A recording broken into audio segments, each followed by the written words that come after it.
Nicholas. This is Dwayne St. Nicholas, and I approve this message. KUAM News headlines are presented by Calvo's Insurance, a legacy of trust. Serving Micronesia since 1938, Matson celebrating 25 years of commitment to Guam, Micronesia, and the CNMI. Cars Plus, Guam's leader in sustainability and electric vehicles. Learn more at carsplusguam.com. McDonald's of Guam, I'm loving it, and King's Restaurant, serving your local breakfast, lunch, and dinner favorites for over 45 years.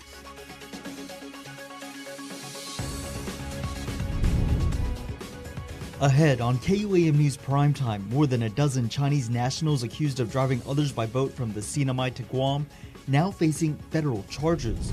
Plus, an attack caught on camera, a woman apparently fighting back, an eyewitness sharing the encounter with KUAM News. And the elections are ramping up, the gubernatorial candidates in the CNMI heading to the polls to vote early. Hafid and good evening, everyone. Welcome to Primetime this Friday. I'm Nick Delgado. And I'm Hannah Devon. So great to have you ending your week with us.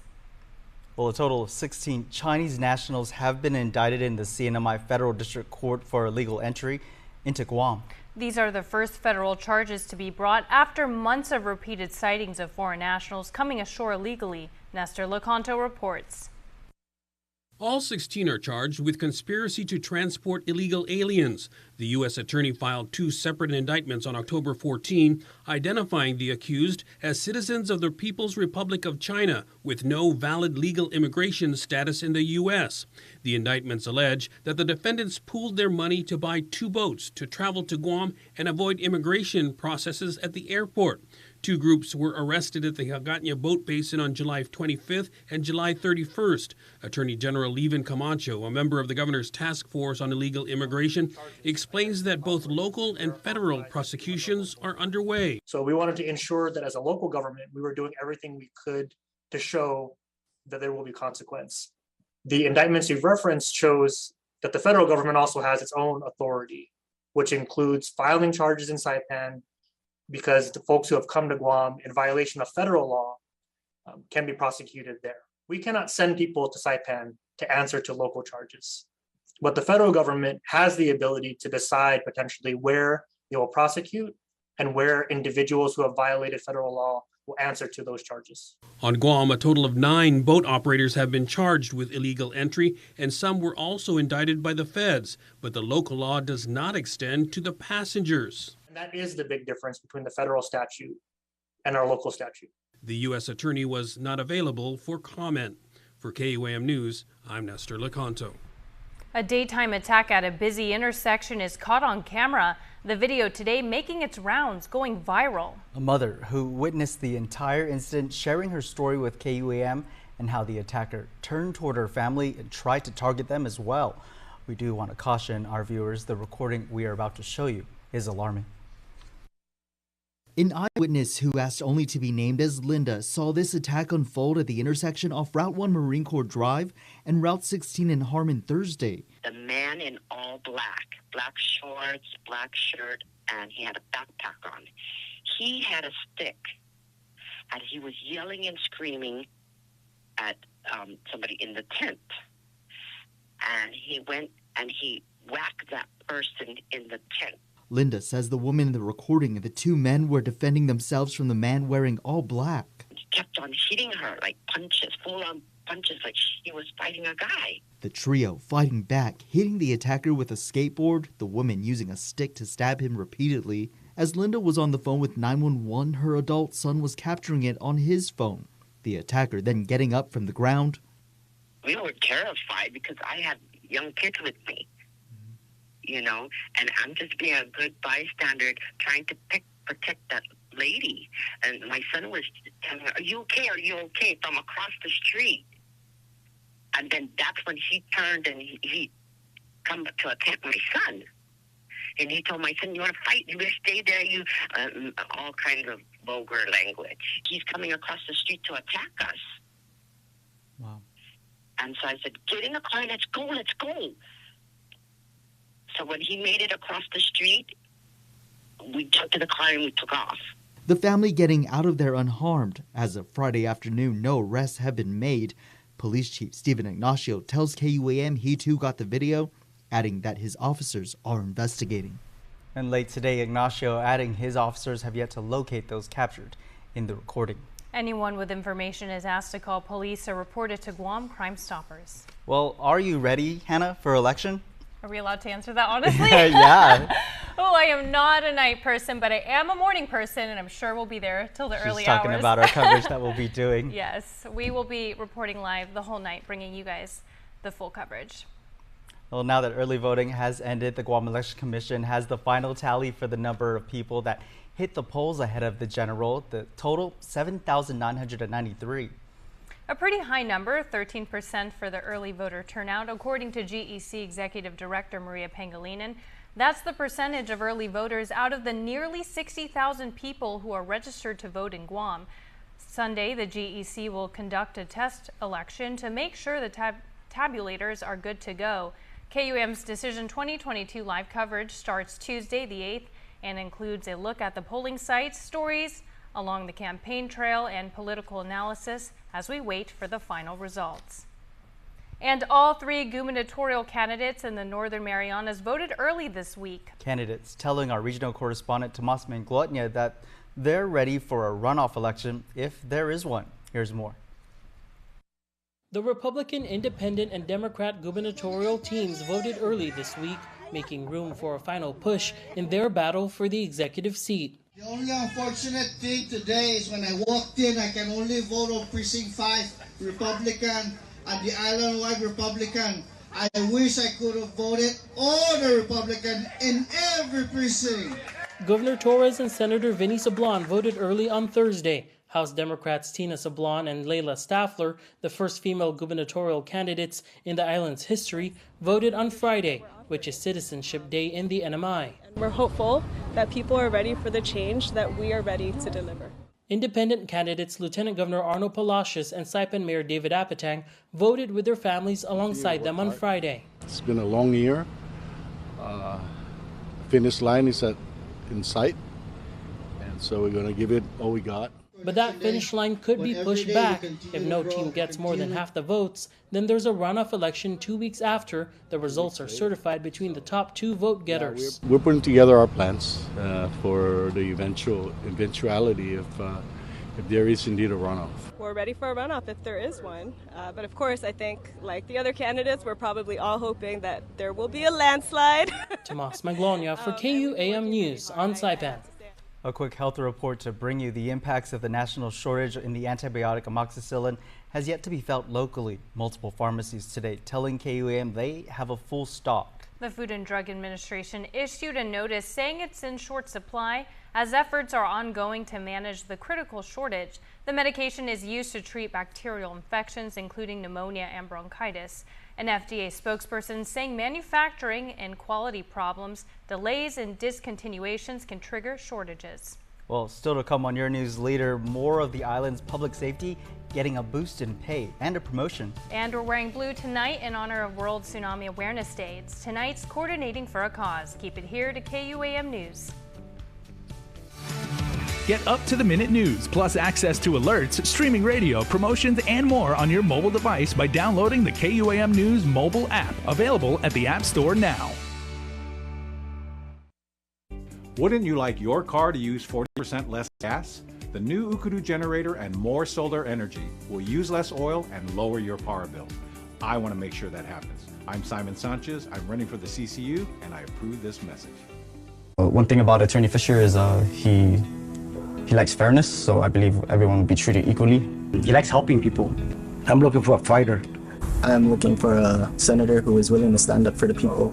I'm looking for someone who not only supports the older generation, but also the younger generation. He's a good man and he does what he says. The Diaz family supports Tom Fisher. I'm Tom Fisher, and I approve this message. Howdy, I'm Senator Joe Simsu-Sanowstein. For 6 years, I've worked hard to help our people by raising the minimum wage, tax break for small business, gas tax relief, and the GPA rebate program.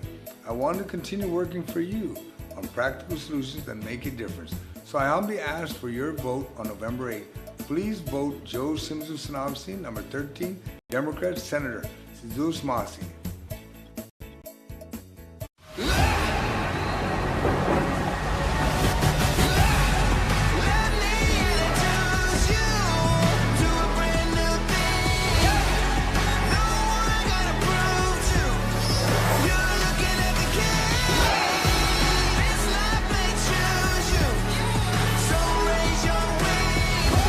The all-new Hyundai Tucson.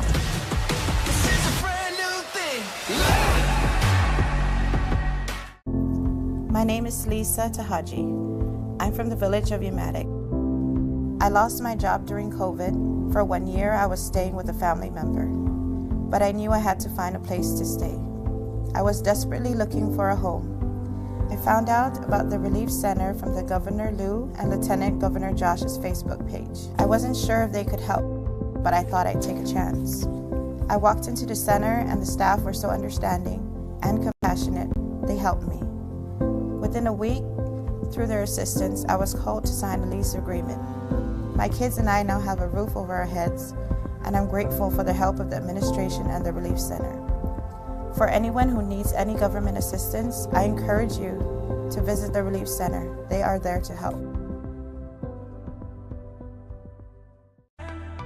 Calvo Select Care's comprehensive medical provider network offers our members choice and access to quality facilities locally in Asia, Hawaii, and the continental United States.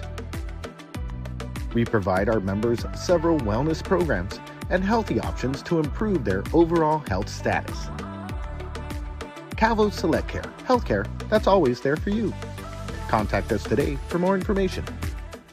What you need to know from the Northern Marianas. Follow KUAM Tsunami on Instagram for the latest regional headlines. Welcome back to your news leader. 11 retired Guam police officers are back on duty. The group sworn in once again to protect and serve in the Guam Police Department during a ceremony held at the governor's office today.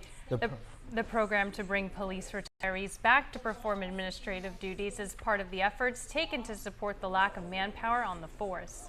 As part of an incentive to come back from retirement, the officers were given a $10,000 bonus. The administration says this move will allow other officers to show a greater police presence throughout the community.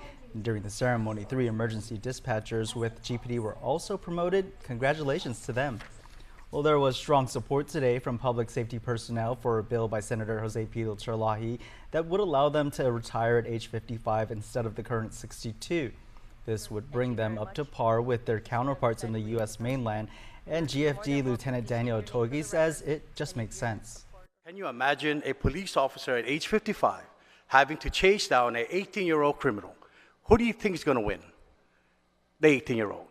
Can you imagine a DOC guard having to control a riot at DOC? Do you think that 55-year-old can handle that? Negative. Can you imagine me having to go up a 3 flights of stairs, having to carry you down or your family members while still trying to fight the fire? Not saying I won't do it, I will do it. But it's going to be hard, and I'm putting myself as a liability as well. Cherlahi also sponsored legislation to conduct a study on the impact of the change to the GovGuam Retirement Fund. He says the study determined that by reopening the hybrid plan to allow for the earlier retirement would cost another $230,000 a year, or just 0.14%. The reopening for existing employees would be for a 6-month period. Congratulations to these 5 with the Guam Fire Department promoted today. Joseph Tatautau, Frank Diego, Ronnie Chiguita are promoted to Battalion Fire Chief. Thomas Tatautau and Edward Chaco promoted to Assistant Fire Chief. The handful joined by family and friends during their ceremony today at Adelup. And the promotions are flooding in this week for those that guard our ports of entry. 30 more promotions were handed out to Guam Customs and Quarantine officers to the rank of Officer 2. A special ceremony was held with their loved ones at the Leo Palace Resort today. Congratulations to the newly promoted group of men and women. Yeah, congratulations to my bro Byron Cruz there that you saw in that video. The video, great. And we're wearing blue tonight for World Tsunami Awareness Day. In today's Coordinating for a Cause, Daniel Pears finds out the tips and tricks you need to know to be tsunami ready.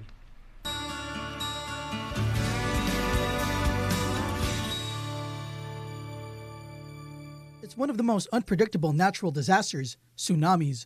Though rare, they can cause chaos and devastation. November 5th is World Tsunami Awareness Day. The goal? To promote a global culture of tsunami awareness. Guam Homeland Security and Civil Defense helped to spread the message to be tsunami ready.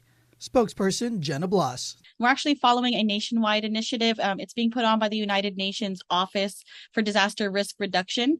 And we have partnerships in place with our federal partners to make sure that we're promoting natural hazards preparedness, human-caused threat preparedness, really all hazards and all threats preparedness. And tsunamis are definitely one of them that we focus on. We want to remind the community that it's important to make sure that you're prepared for any type of disaster, tsunamis included. The National Weather Service also has a hand in the Tsunami Preparedness Initiative. Warning Coordination Meteorologist Landon Aidlet shares some tips. For people, what do they need to do for Tsunami Awareness Days? Talk to your friends and families. Do you have a plan in place? If you're at Tumon Beach on a sunny afternoon and you have word of a tsunami threat, what is your action?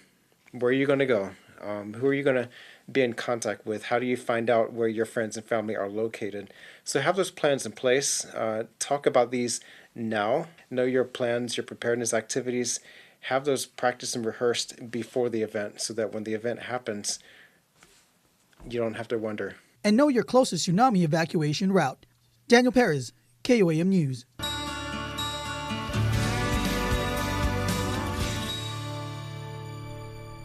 And now for a look at your world at home, here's a view captured from Leo Palace Resort in Manangan in Zotnia. Our photographer giving us a look at that water fountain on the lake there. Great spot for a weekend getaway or staycation. The Guam National Weather Service predicting this weekend will be mostly cloudy with 20 to 30% chance of rain.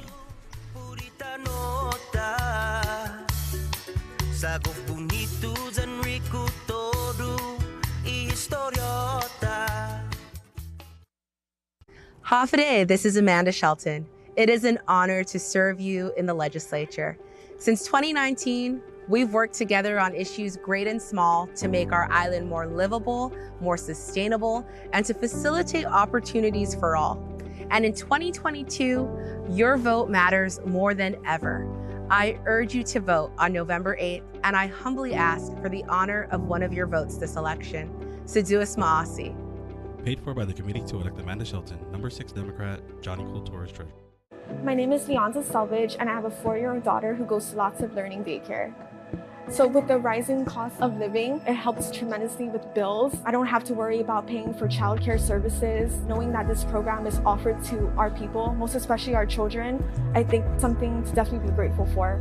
I learned about Programan Panilan from the mayor's offices here, and my initial reaction to the program, I was actually in disbelief that this program offered free childcare services to our people. I wanted to give my mom a break for a little bit, so when I found out about the program, I jumped right on it. I was relieved because childcare at no cost. I'm thankful for this program because I don't have to worry about an extra set of bills coming my way. I'm grateful to the governor, the lieutenant governor, everyone behind the scenes that made this happen. Need help paying for childcare? Guam families can receive financial support through Programan Pinilan. Learn more and apply at guamchildcare.com. Hafide, I moved to Guam 23 years ago, living paycheck to paycheck just to make ends meet. Through hard work, I was able to build small businesses, not just to sustain my family, but also to provide job opportunities for our island. But I want more for Guahan. I will use my experience to strengthen our economy by promoting affordable housing, food sustainability, and foster growth for all businesses. Together we can make Guahan stronger from within and set new standards for our island. I'm Bishop Mendiola, and I approve this message. Mobile offers a new and convenient way to fuel your vehicle. Pay gas and go. No need to line up inside the store. Press preset. Enter whole dollar amount without decimals. Press Loyalty ID and enter your mobile number or insert Smiles card. Insert and remove payment card or tap contactless credit card. Begin fueling. And don't forget to grab your receipt. Pay gas and go. It's that easy. My name is Lisa Tahaji. I'm from the village of Umatic. I lost my job during COVID. For 1 year, I was staying with a family member, but I knew I had to find a place to stay. I was desperately looking for a home. I found out about the Relief Center from the Governor Lou and Lieutenant Governor Josh's Facebook page. I wasn't sure if they could help, but I thought I'd take a chance. I walked into the center and the staff were so understanding and compassionate, they helped me. Within a week, through their assistance, I was called to sign a lease agreement. My kids and I now have a roof over our heads, and I'm grateful for the help of the administration and the Relief Center. For anyone who needs any government assistance, I encourage you to visit the Relief Center. They are there to help.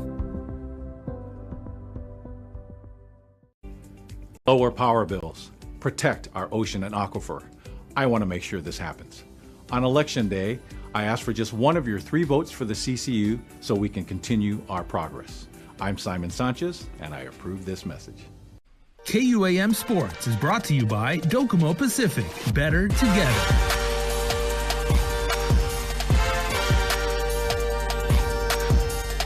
Joe Gatto here for KUAM Sports. Thanks for watching. On the way, programming news on how you can catch Monday's NFL games right here on the stations of KUAM. But first off, news out of the Guam Track and Field Association. Check it out. The first day of the Guam Track and Field Association's ID Camp drew over 40 athletes. Elementary to adult members who participate in the camp could be tapped to join future national team training camps. We have some national level athletes here, and you can see the look of some of the younger athletes, seeing them run, and they're like, sometimes their jaw drops. But the way the way we see it is a rising tide raises all ships. So if we can increase the caliber across the island, not just with particular athletes, and everybody's going to get better. And the whole island, again, when we step up to Pacific Games, micro games, whatnot, and eventually, hopefully, have some qualifiers for Olympic Games, we got to start with this, and we got to start young, and we got to get the word out to more athletes here on Guam. As the GTFA prepares for the 2023 Micronesia Games in the Marshall Islands and the 2023 Pacific Games in Vanuatu, they are always looking to lure new talent into the sport. I feel like there's some excitement about this sport, and and it's been a while maybe since we've had that, so we want to make sure that we hold on to it and ride that momentum. But again, we also can't be even satisfied with the amount that we have now at this camp. We got to continue on, have more camps, get more kids involved, get more athletes involved, and continue to have it grow, because I've said it before, I don't see any reason why Guam can't compete in every single event against every athlete. I mean, we've seen across the world, we've seen smaller countries have some athletes make Olympic finals, win Olympic medals. And again, if we put up roadblocks on ourselves, we're never going to reach that. So we got to have that mentality that we can compete. We just got to get the athletes here. We got to invest in the athletes, and we got to make sure the athletes are motivated to keep going. And that's, this is step one for us. And I'll tell you what, this board and all of us, we're motivated to get the caliber increased to another level. In programming news, Monday, November 7th on KUAM TV 11 at 4 in the morning, catch the Buffalo Bills take on the New York Jets. Keep it locked to KUAM TV 11 at 7:25 in the morning. Matthew Stafford and the Los Angeles Rams face Tom Brady and the Tampa Bay Buccaneers. Switch the channel over to KUAM TV 8 at 11:15 in the morning. Sunday Night Football, Tennessee Titans at the Kansas City Chiefs. KUAM Sports is brought to you by Docomo Pacific. Better together.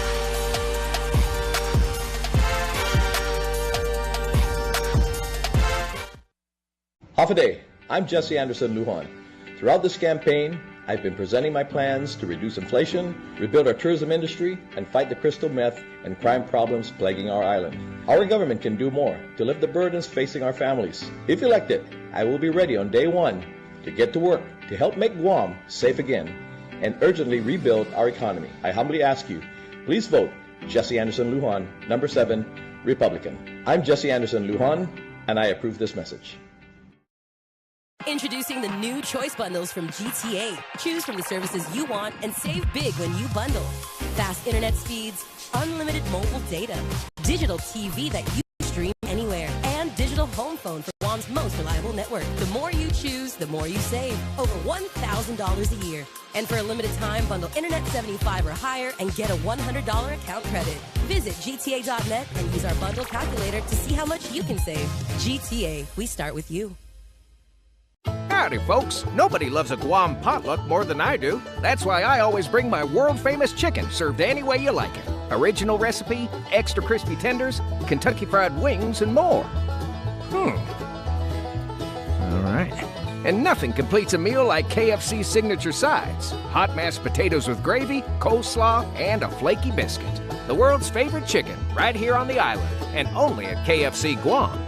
Whoops! Well, it is finger looking good. Half a day, my name is Jeanette Guzman Chrysostom and I'm voting for Joe S. San Agustin. Half a day, I'm Ryan Babalta and I'm voting for Joe S. San Agustin. Mabuhay! Ako po si Micaela Silorio at boboto ko si Joe S. San Agustin. Half a day, my name is Diana Mkenko Garrido and I'm voting for Joe. Half a day, my name is Joe Cabana. I humbly ask my friends and families to please join me in voting Joe Shimizu San Agustin. I'm Senator Joe Shimizu San Agustin, and I approve this message. My name is Lisa Tahaji. I'm from the village of Yamatic. I lost my job during COVID. For 1 year, I was staying with a family member, but I knew I had to find a place to stay. I was desperately looking for a home. I found out about the Relief Center from the Governor Lou and Lieutenant Governor Josh's Facebook page. I wasn't sure if they could help, but I thought I'd take a chance. I walked into the center and the staff were so understanding and compassionate, they helped me. Within a week, through their assistance, I was called to sign a lease agreement. My kids and I now have a roof over our heads, and I'm grateful for the help of the administration and the Relief Center. For anyone who needs any government assistance, I encourage you to visit the Relief Center. They are there to help. Well, before we go, here's your Cold Stone Creamery birthday shout-outs you submitted on KUAM.com. November 4th, Friday, everybody. Happy birthday to Sophia Underwood, and we are wishing a blessed day to you with many more to come. We love you. Say very proudly, Christine, Tavia, and Gus, and the rest of their familia. And they say enthusiastically, Viva Sophia! Happy birthday to you. And it's now that time of the week where we announce the lucky winner of a Cold Stone Creamery cake. Your winner this week is Johnny Cruz Indalacio. I remember reading Johnny's birthday, and I'm happy to do it again, and even happier to say, Johnny, you have got yourself a Cold Stone Creamery ice cream cake, so be on the lookout for one of our calls, our DMs, our emails, because we are going to let you know when you can pick up your prize. Happy extended birthday to Johnny. Well, that's going to do it for us here on Primetime. Thank you for watching. I'm Nick Delgado. And I'm Hannah Devonzo. Stay safe and good night.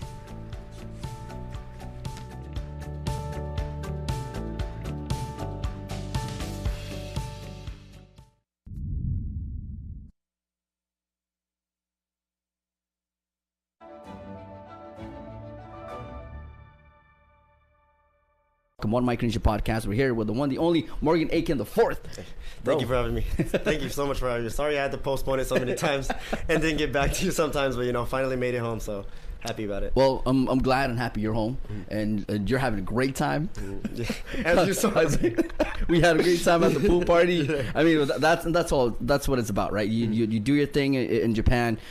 You put your heart out, and then at breaks, take it and fly home and just having a great time. So that's what it's all about. So we kick off the podcast, and we like to get to know our guests, like so people out there who might not know you.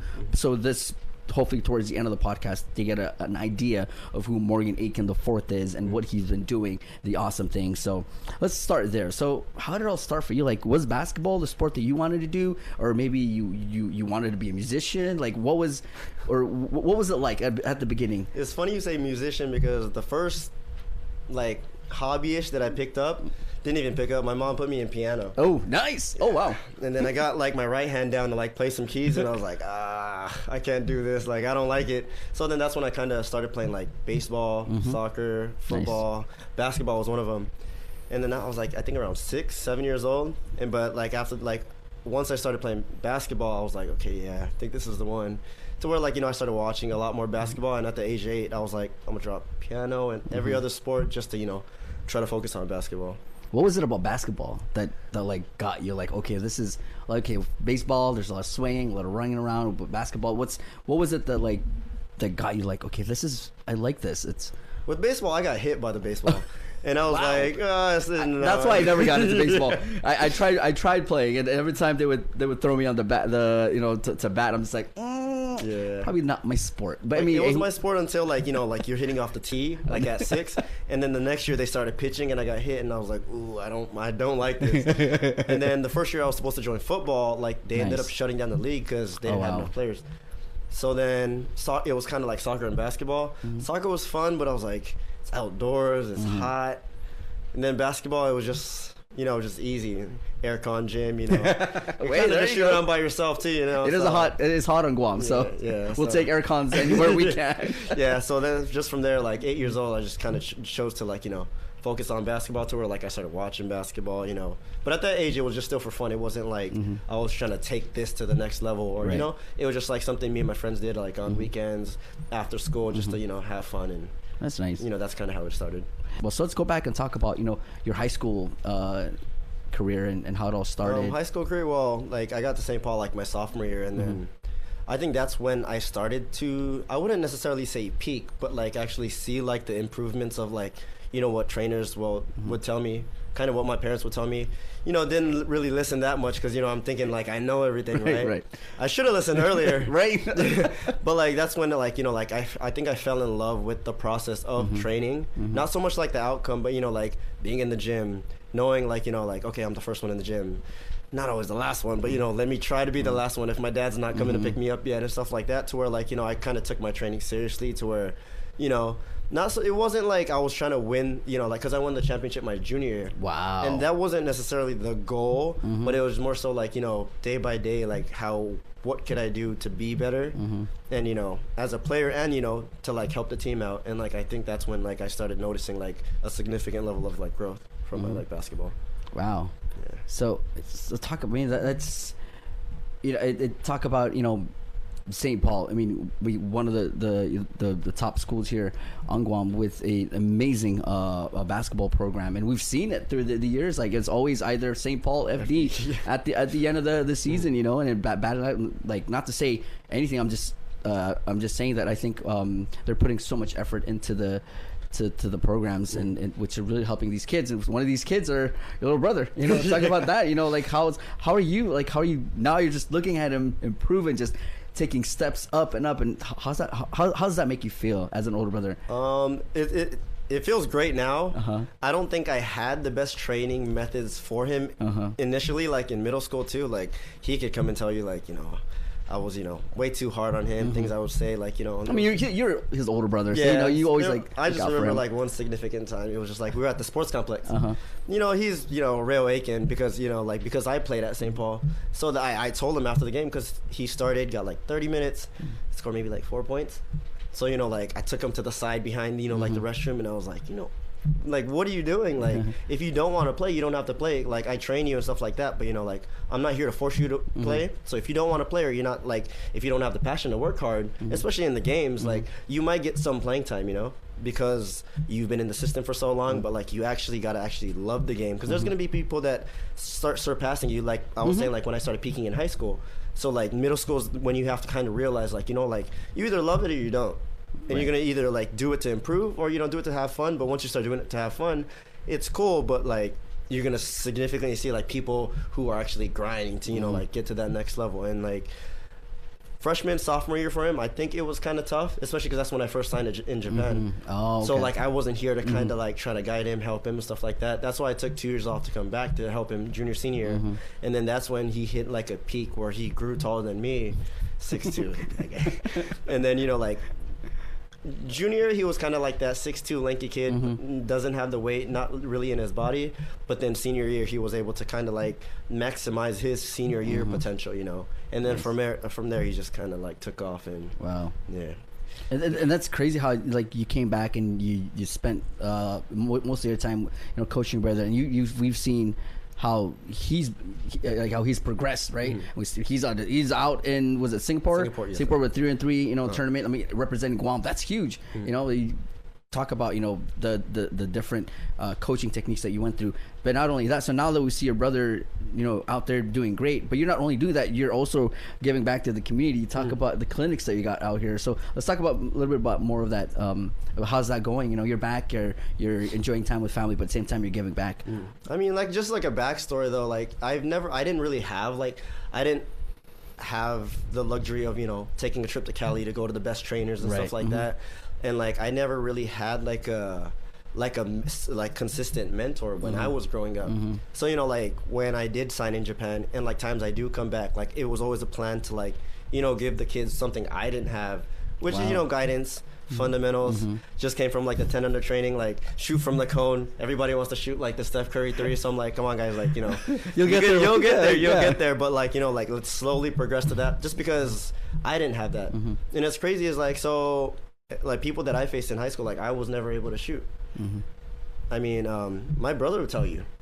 And then so I had to ask him, because he was just gifted to shoot. He didn't really, well, he works for it now, but like elementary, middle school, like he was just like a gifted shooter, was always able to shoot.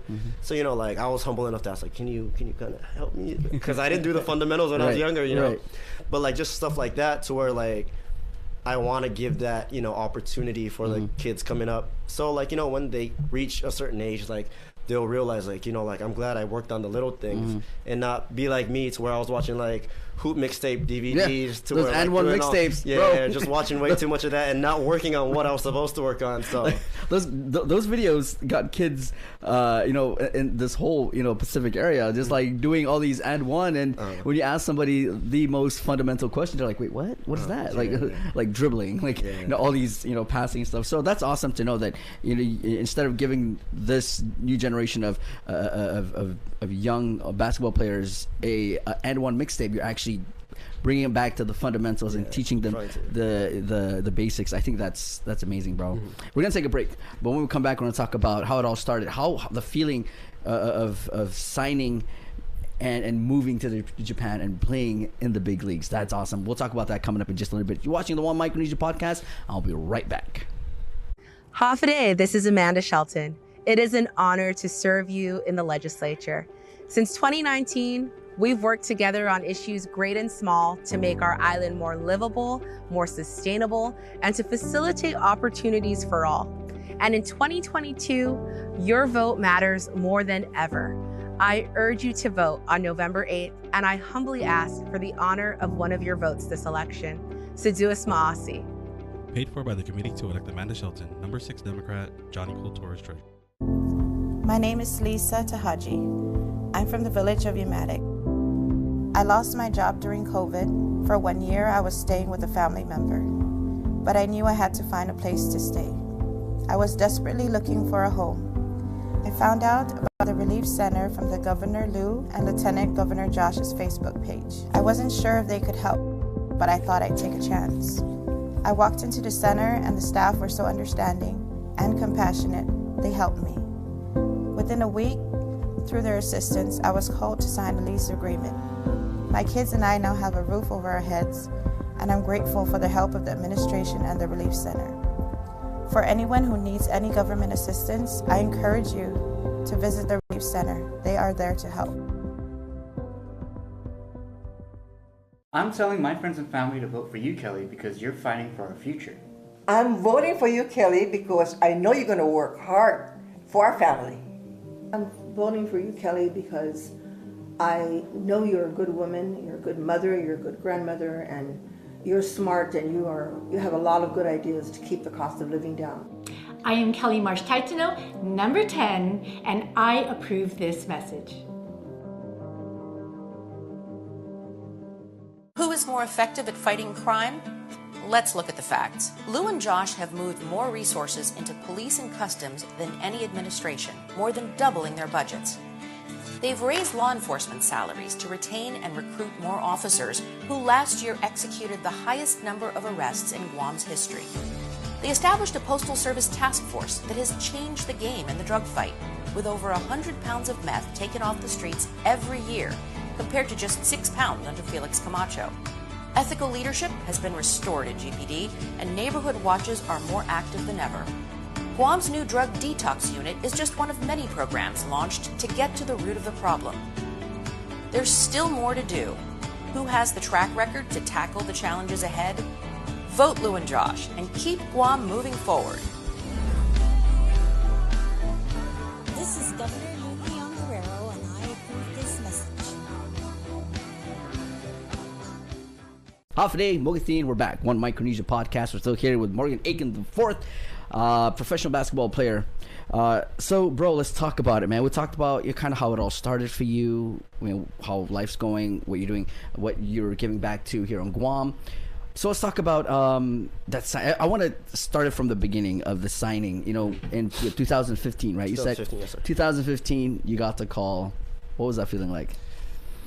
Another backstory, it was more of a relief because I was in my second year of college. So I played at Eastern University in Philly. Wow. And then I took a year off to save funds to try to make a shot D1. So I went to UTEP, University of Texas El Paso. So I was there for a year, no connections, I'm just trying to walk on. So after 8 months, I get a call from the coach because we won the rec leagues and stuff like that. And so the coach calls me into the team facility because they have a separate gym. I go there, we're talking, they're like, oh, we have a walk-on possibility. So I'm like, oh shoot, I'm about to play, D1. This is the initial dream before, going pro. So then, I call my mom, like, Mom, I have a chance and stuff like that. And then when we start getting into the process of it, they're like, okay, so can you send us your transcripts? And I'm like, transcripts? Oh, okay. And then so once the transcripts come through, I'm not eligible because some of the credits didn't transfer. So, that's I'm heartbroken. This was my dream. I'm not thinking about pro, hindsight, I'm thinking this is the step, this is what I want to do. So then when that didn't happen, I call my mom, she is heartbroken, I'm heartbroken, I'm thinking it's the end of the world and everything. And then it was just that next week that I had because I post all my highlights on YouTube with my phone number and email address, hoping that, and then that's when I got a message, an email from an agent in Japan asking oh, do you have a Japanese passport? What's your, citizenship situation? And then that kind of tied along to me being able to sign in Japan. So it was I was happy, but at the same time I was just just in shock from going from losing my initial dream to wait, so I actually can skip this and go to my primary dream. That wasn't really a dream because I felt like it was too far-fetched, and people who don't know overseas basketball, you just think NBA or bust. So then the fact that I was oh, there's a pro league in Japan where they pay for me to just play basketball, I might take that shot. And my parents were kind of opposed to it. They're like, no, you're finishing school and stuff like that. I was like, I could kind of finish school, whenever, or online classes. That's what I promised my mom. Didn't really do it. But and then I kind of took that opportunity, leap of faith to go to Japan and sign that contract. And it was big for me. I was happy. That's nice. Let's talk about that. You mentioned it right at the one point there. You talked about this whole idea of NBA or bust. I think a lot of people, because it's being plastered everywhere that the NBA. Of course, the NBA is a great league. It's top tier. Okay, whatever. But I'm saying is it's they paint it that.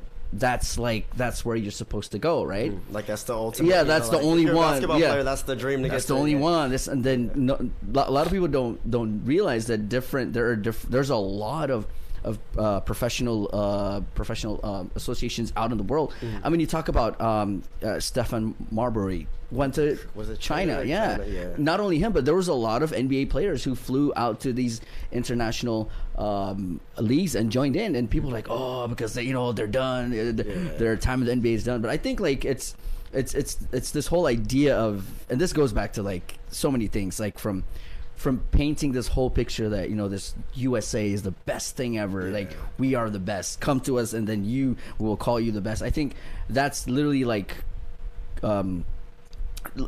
to me, I think it's giving this next generation of basketball players too much to sometimes they know they're great, but they're just I'm done because I can't make it to the NBA. So I think you're a great example of somebody who went as far, who's done an amazing thing, and for a young generation to look at and okay, now we know that yeah, of course, There's a little NBA, more. but there's a lot more out there in the world that we can do to in terms of living our dream, which is playing basketball. So that's awesome. Like, let's talk about that league.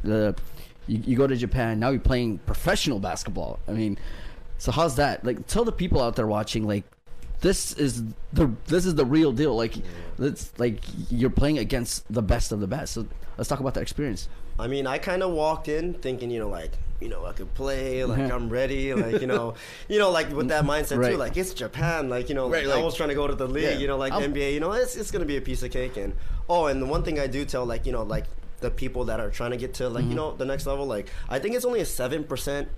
It's only 7% of the population that actually are able to make it to any college level. And then from there, I think it's only like 0.7 or 0.6% that play professional overseas. Wow. And then it's 350 of the best players that play in the NBA. So like when you look at that stat, it's just like, there's one thing being realistic, but you have to understand like where are you really trying to go. So but like me saying that stat, I'm like, okay, like I made it, and then it was a rude awakening, I would say, for the first 2 years. Like first year, like I might have played like a total like 20 minutes. I did sign mid-season, so the season starts in October. Starts in September. I signed in October, but like I had to get like paperwork and everything situated, so like I didn't really get into a game or be eligible to play until like 4 months later. Wow. Yeah, so like I'm training with the team, practicing with the team, but like even there, like it's behind the scenes, but like I wasn't doing well. Like I think I would say, coming from Guam, it's just a big transition because Guam, the biggest guy is like 6'2", and then my point guard is 6'2" now, and my center is 7 foot, and I never really needed to run like a pick and roll, and even if I did, like my center is 5, or our St. Paul championship center was Marco Canovas, he's 5'11". So, like, I never really understood the concept of, like, pick and roll, like, reading the offense. I was a point guard at St. Paul, but, like, never understanding setting people up. Like, Kobe says, get to your spots. I didn't understand anything. So, like, I went with, like, no knowledge of, the next level to where, the first 2 years, it was tough to where, like, I was like, oof, I'm not that good. I'm not that guy that I thought I was, and like I would never say like, like I could play like this, but going into Japan, that's kind of the mindset I had. Watching like Japan basketball films, you're like, oh, you don't look that good. And then first 2 years it was rough. Wow. Yeah, and at the same time, like I didn't have anybody to like really talk to be like, so how do you navigate these like the course of like practice, 2-a-days, we have weights every Tuesday, Thursday at 6 a.m. And then we have practice, so like my body's breaking down, I'm mentally breaking down too, and just kind of like fight my way through it, and I'm away from home, so it was tough, but kind of got through it. And let's talk about that, getting through it. So first 2 years it was hard, like I said, it's going into a league.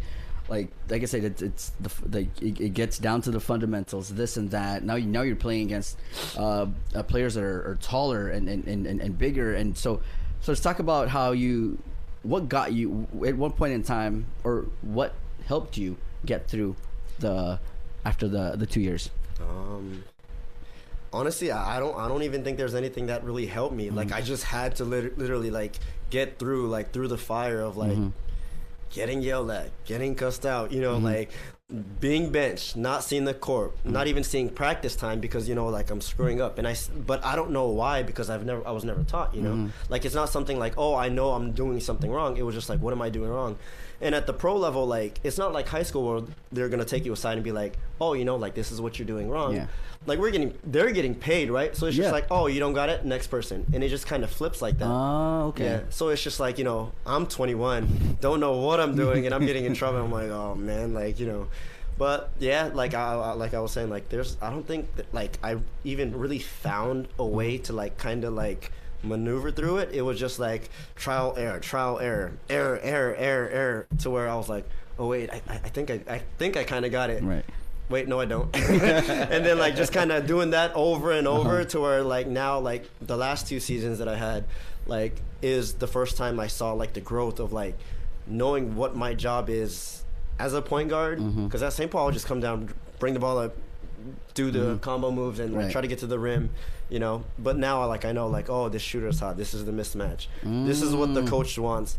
I'm a point guard, so I have to be the extension of the coach to tell my 7-footer who's so you're not kind of at like the a block. Quarterback, pretty much. Yeah, yelling at my 7, looking up at him like, bro, can you get to the spot? You know what I mean? Get to the like spot. That. Yeah, and slowly learning that. So you know, like the last 2 years was like really great. Like I was really happy for the growth. Bro, we're gonna take a break. When we come back, we're gonna talk about the future for Morgan Aiken IV. So we'll be back watching the One Mic Vision podcast. We'll be right back. I can't make that amount work right now. Mom, what is it? Can I get new basketball shoes? We'll see. Can I please have $20 for my field trip? I don't know. Can I go to my friend's house after school? Anak, hindi pwede. We're all trying our best to make ends meet. The governor's child care programs are helping businesses and working families care for Guam's kids. This ad is paid for with funds administered by the Department of Public Health and Social Services. Visit guamchildcare.com to apply today. My name is Lisa Tahaji. I'm from the village of Yamatic. I lost my job during COVID. For 1 year, I was staying with a family member, but I knew I had to find a place to stay. I was desperately looking for a home. I found out about the Relief Center from the Governor Lou and Lieutenant Governor Josh's Facebook page. I wasn't sure if they could help, but I thought I'd take a chance. I walked into the center and the staff were so understanding and compassionate, they helped me.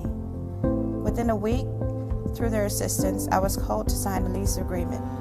My kids and I now have a roof over our heads, and I'm grateful for the help of the administration and the Relief Center.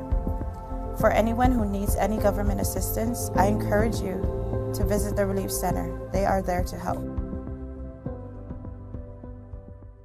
Hi, my name is Johnny Kinata.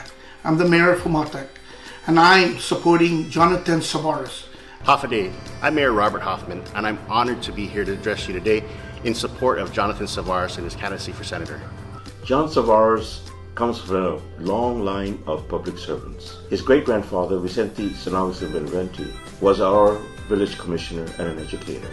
His grandparents, Joe and Oliva Savaras, worked for the naval government. His mother, our current mayor of Deredo, has been one of the longest-serving public servants on Guam, Mayor Melissa Savaras. John comes from a family of servants doing good for the people of Guam. Hafaday, I am Mayor Melissa Savaras, and I humbly ask for one of your votes for my son Jonathan Savaras for Senator. Sizu's Maasi. I'm John Savaras and I approve this message. Paid for by the committee to elect Jonathan Savaras, Josephine Saunders, Treasurer. Hafaday, welcome back. One Micronesia podcast. We're still here with Morgan Aiken, the 4th professional basketball player out in Japan. So, bro, let's talk about it, man. What's next for Morgan Aiken, the 4th? Well, I was like the team did definitely like offered me like a contract. I was a captain last season, and like throughout the season, like we were talking about, you know, like what was gonna come next for the season, like the next season, as far as like, you know, signing imports, players, and like, you know, coaching and stuff like that. But like I'm still kind of undecided, so like, you know, we'll leave that there. Okay, awesome. So let's talk about this brand, Grind Apparel. It's something you've been working on. It's your brand, so let's talk more about what you want to do with it. I started in 2017, and it was like, it wasn't even Grind Apparel. Like it was just like Morgan Aiken's brand. Like I didn't really have like a system set up to where like what I wanted to do. Like I just knew I wanted to put stuff out. So then like it went from no name to kind of like, or it was just like Morgan Aiken, just like MA, to where I was like, I didn't want people to wear my clothes, you know, like I just wanted people to kind of like gravitate toward the brand because of what the brand stands for, not because, you know, like you're supporting me or and stuff like that. But it was initially a basketball brand, but then my thing is not everybody plays basketball. True. So I wanted to like kind of mold it into a brand to where like, you know, anybody's striving to be the best in like whatever field that you're in. So then I figured like, you know, grind, you know, everybody's grinding for something, whether it's basketball, podcast, you know, anything, you know, and it fits everybody. It's like, it's a one piece kind of fits all, you know, like where everybody could represent it and feel comfortable with, you know, wearing Grind Apparel. I didn't want someone like I personally wouldn't want to wear, you know, someone else's name on my shirt. You know, True, it would that's be true. like, as much as I support, like, you know, it'd be kind of weird, but like Grind Apparel, like you could represent it and kind of represent it in a way that you want to show, you know, the brand. So that's kind of what I'm trying to mold it into now. Wow. When we come back, it's the last part, the last remarks, the goodbyes, where people can find you, all that, and the apparel. So we'll be back. Take a break. We'll be right back. One Mike and podcast. BRB.